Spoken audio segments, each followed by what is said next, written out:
구독, 알림 설정까지 부탁드립니다. 오늘도 우리 사는 이야기 찾아주셔서 감사합니다. 사연자분이 보내주신 이야기 시작해볼게요. 안녕하세요.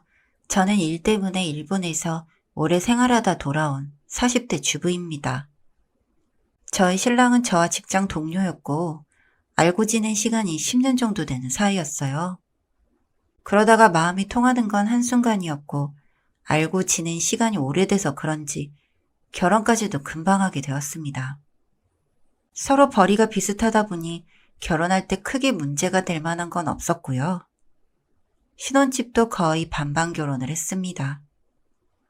결혼 후 오래지 않아 저는 아이를 낳게 되었는데 문제는 그 아이가 말을 못합니다. 처음에는 그냥 말이 느린 거라 생각을 했는데 말을 아예 하지 못하는 장애아였어요. 그래도 저에게는 너무 귀한 아들이었는데 신랑과 시댁의 눈에는 그게 아니었나 봅니다. 그날 이후 시댁에서는 아이가 말을 하지 못하는 걸 갖고 저에게 따지듯이 묻기도 했어요. 너 사실 무슨 문제 있었던 거 아니니? 어머님, 무슨 말씀을 그렇게 하세요? 아님, 애가 왜 말을 못해? 우리 아들 봐. 키 크지? 몸 건강하지? 근데 넌... 제가 또래 여자들에 비해 덩치가 큰 편이기는 합니다. 그래도 어떻게 그런 말을 할 수가 있을까요? 저는 시어머님의 그런 태도가 이해가 되지 않았고 그러다 보니 시댁과 다툼이 잦았어요. 신랑은 아무 말도 못하고 항상 가운데에서 허둥지둥하고 있었고요. 그러다 시누이도 아이를 낳았는데 시누이 아이는 여자아이이기도 하고 말도 참 예쁘게 잘하더라고요. 말을 하는 것도 확실히 빠르고 그때부터 시어머니는 대놓고 시누이와 저를 비교하는데 그것도 역시 체형에 대한 부분이었어요. 시누이는 굳이 따지자면 마른 편이었으니 제가 살이 쪄서 애가 저런 거라는 말도 안 되는 소리요. 나중에는 제가 살을 빼기도 했지만 그뿐이었죠. 이미 아이는 말을 못하는 아이로 낳아뒀으니 이제 와서 무슨 소용이냐고요.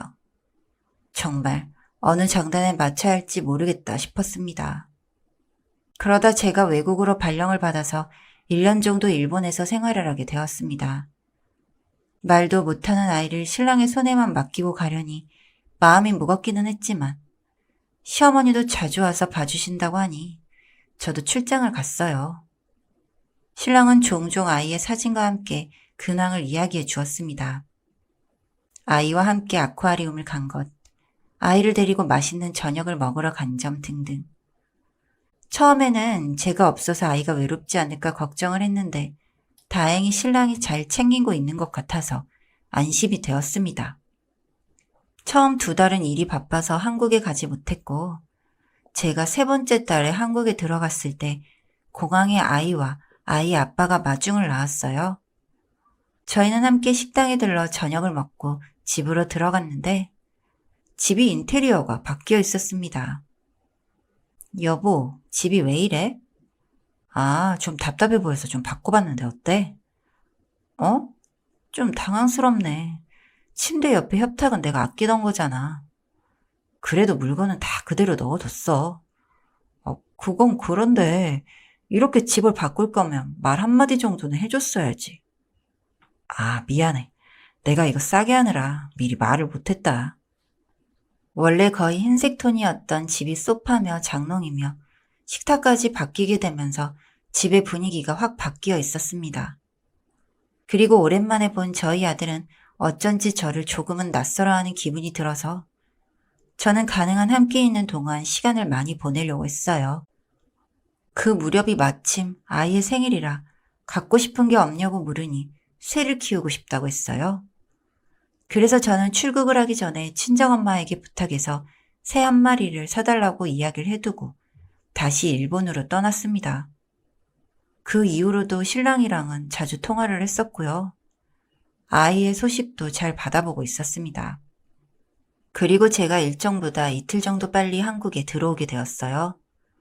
저는 혼자 케이크랑 이런저런 선물을 사서 기쁜 마음으로 집으로 들어갔는데 집에는 아이가 혼자 있었습니다. 그때가 밤 10시가 다 된 시간이었기 때문에 저는 신랑에게 바로 전화를 걸었어요. 여보, 지금 어디야? 나 집이지. 왜? 무슨 말이야. 내가 지금 집인데.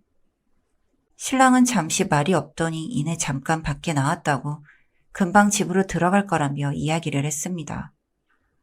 저는 그런 신랑의 말을 듣고 알겠다며 기다렸고 아이는 오랜만에 본 저에게 안겨 있었어요.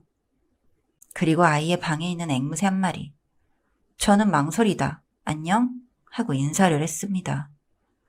그 순간 앵무새가 한 말은 흔히들 말하는 인사가 아니라 육두문자가 담긴 욕이었습니다. 전 화들짝 놀랐고 앵무새는 쉼없이 욕을 하다가 갑자기 여자 이름을 말하기 시작했습니다. 앵무새는 민정이, 자고 가. 그런 말 같은 걸 계속 반복했고 신랑이 문을 열고 들어오는 소리가 들리자 아이는 앵무새의 입을 마개로 막았습니다. 곧 신랑이 들어왔고 저는 반갑게 인사를 하고 함께 야식을 시켜 먹었습니다. 말도 없이 어쩐 일이야? 그냥 좀 일찍 왔어. 말이라도 해줬으면 공항에 마중 갔을 텐데. 아니야, 서프라이즈 하고 싶어서 그랬지. 잘 지냈어? 하필 오늘 몰래 술 먹으러 나가려고 했는데 딱 걸려버렸네. 나 원래는 저녁으로 안 나가. 알지? 알지. 얼른 좀 먹어. 고기 다 식겠다. 저는 앵무새가 한 마리 신경이 쓰이긴 했지만 신랑에게 바로 말을 하는 건 아닌 것 같아서 그날은 그렇게 지나갔습니다. 며칠 뒤 저는 다시 앵무새의 입마개를 풀었고 욕을 하는 중에 그 대상이 저희 아이인 걸 알고는 옷 여기저기를 들춰보니 거의 다 빠져가는 먹자국이 있었어요. 그러면서 또 앵무새는 여자 이름을 이야기했습니다. 저는 어쩔 수 없이 신랑의 휴대폰을 찾아보았지만 어디에도 그 이름을 찾을 수 없었는데 저희 집 위에 올려져 있던 명함에 그 여자 이름이 찍혀 있었습니다. 이후 저는 신랑의 행적을 뒤쫓기 시작했어요. 위치 추적 어플을 깔아두고 주말이면 늘 없어지던 신랑의 위치를 파악하고 뒤를 쫓았습니다. 참 정직한 저희 신랑은 모텔에서 나오고 있었고 저는 그 사진들을 찍어뒀습니다. 그리고 집에도 자주 드나드는 것 같아서 집안에 동물 관찰용 CCTV를 설치해 두었고요. 신랑에게도 이 사실은 말을 했어요. 다만 몇 개를 설치했는지는 말하지 않았지만 그때가 마침 아이의 유치원 방학날이라 친정집에 가서 며칠 정도 머물렀어요.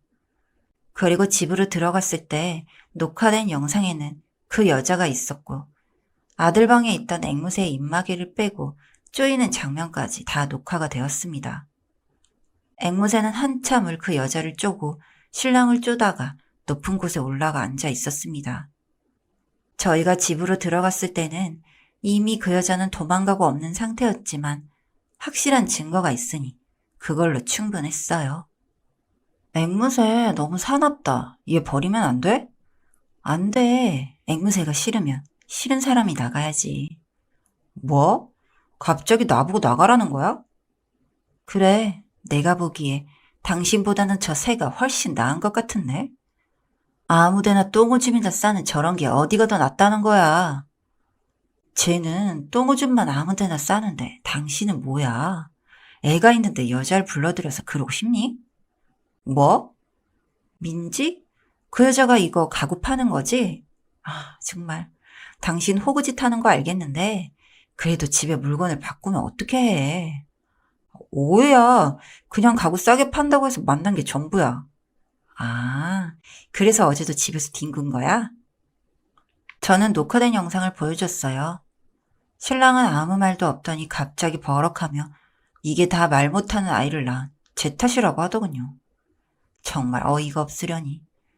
저는 그런 신랑을 무시하고 이혼을 하기로 했습니다. 증거가 워낙 확실해서 위자료로 저는 살고 있던 집을 받게 되었고 신랑이 그 여자에게 산 가구는 모두 척불로 시댁으로 보내버렸네요. 아들은 여전히 말을 못하지만 곁에서 제잘거려주는 앵무새가 있어서 참 다행이라는 생각이 들어요.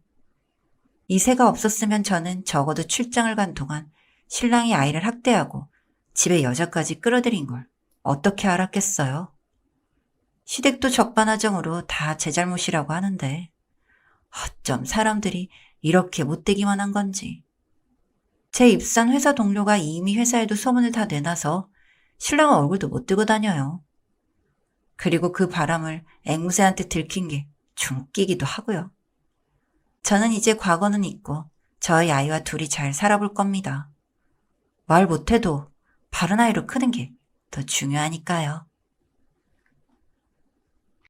사연은 여기까지였고요. 우리 사는 이야기 시청해주셔서 감사합니다.